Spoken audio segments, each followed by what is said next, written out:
பிரதேசத்தில் மழைக்காலங்களில் ஏற்படும் போக்குவரத்து துண்டிப்பு மற்றும் தனிமைப்படுத்தலை தவிர்க்கும் வகையில் புதிய பாலங்கள் அமைக்கப்பட வேண்டியதன் அவசியத்தை ஏற்றுக்கொண்ட வடக்கு மாகாண கௌரவ ஆளுநர் என் வேதநாயகன் அவற்றை அமைப்பதற்கான துரித நடவடிக்கைகளை முன்னெடுப்பதாக தெரிவித்தார். முல்லைத்தீவு மாந்தை கிழக்கு பிரதேச செயலர் பிரிவுக்குட்பட்ட பகுதிகளில் அண்மையில் ஏற்பட்ட இடர் காரணமாக பாதிக்கப்பட்ட உட்கட்டமைப்பு சேதங்களை பார்வையிடும் நோக்கில் ஆளுநர் தலைமையிலான உயர்மட்ட குழுவினர் இன்று 18ஆம் தேதி புதன்கிழமை காலை நேரடி களப்பயணத்தை மேற்கொண்டனர்.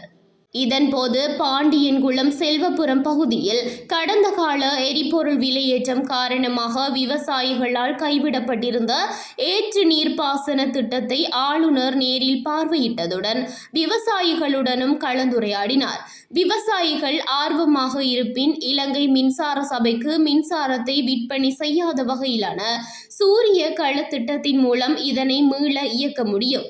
இது தொடர்பில் விவசாயிகளுடன் பேசி இறுதி தீர்மானத்தை அறியப்படுத்துங்கள் என அதிகாரிகளுக்கு ஆளுநர் பணிப்புரை விடுத்தார். மேலும் வன்னி விளாங்குளம் பனங்காமம் பெற்ற வீதியில் 3 இடங்களில் பாலங்கள் இல்லாத காரணத்தால் மழைக்காலங்களில் மாந்தை கிழக்கு பிரதேசம் முழுமையாக தனிமைப்படுத்தப்படும் அபாயம் குறித்து சுட்டிக்காட்டப்பட்டது. அவ்விடங்களை நேரில் பார்வையிட்ட ஆளுநர் நீர்ப்பாசன திணைக்களம் மற்றும் வீதி அபிவிருத்தி திணைக்களம் இணைந்து இதற்கான மதிப்பீடுகளை தயாரிக்குமாறு உத்தரவிட்டார். அத்துடன் புளியங்குளத்திலிருந்து குமரிக்குளம் செல்லும் வாய்க்காலில் செல்வபுரம் காட்டுக்கரை வீதியிலுள்ள பாலத்தை விரிவுபடுத்துவது குறித்தும் வெள்ள நீர் மேவி பாயும் இடங்களில் புதிய பாலம் அமைப்பது குறித்தும் தொழில்நுட்ப ஆய்வுகளை மேற்கொண்டு சாத்தியப்பாட்டு அறிக்கையை சமர்ப்பிக்குமாறும் ஆளுநர் பணித்தார். தொடர்ந்து நட்டாங்கண்டல் பிரதேச மருத்துவமனை மற்றும் சுகாதார மருத்துவ அதிகாரி பணிமனை ஆகியவற்றை பார்வையிட்ட ஆளுநர் மருத்துவமனையின் விடுதிகளை உடனடியாக திருத்தி அமைத்து மக்கள் பாவனைக்கு மீள கொண்டு வருமாறு அறிவுறுத்தினார். பாண்டியன்குளத்தில் இந்திய அரசின் நிதியுதவியுடன் அமைக்கப்பட்ட முன்னோடி வீட்டு திட்டத்தில் பல வீடுகள் மிகவும் சேதமடைந்து இடிந்து விழும் நிலையில் காணப்படுவதையும் ஆளுநர் பார்வையிட்டார்.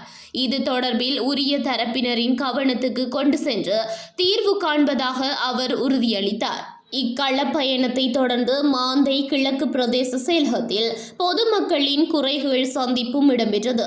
இக்களப்பயணத்தில் முல்லைத்தீவு மாவட்ட செயலர், வடக்கு மாகாண சுகாதாரம் மற்றும் உள்ளூராட்சி அமைச்சுக்களின் செயலாளர்கள், மாந்தை கிழக்கு பிரதேச சபையின் கௌரவ தவிசாளர், பிரதேச செயலர், மாகாண திணைக்களங்களின் பணிப்பாளர்கள், வீதி பயணிகள் போக்குவரத்து அதிகார சபையின் பொது முகாமையாளர் மற்றும் உள்ளூராட்சி உதவி ஆணையாளர் உள்ளிட்ட பலர் கலந்து கொண்டனர்.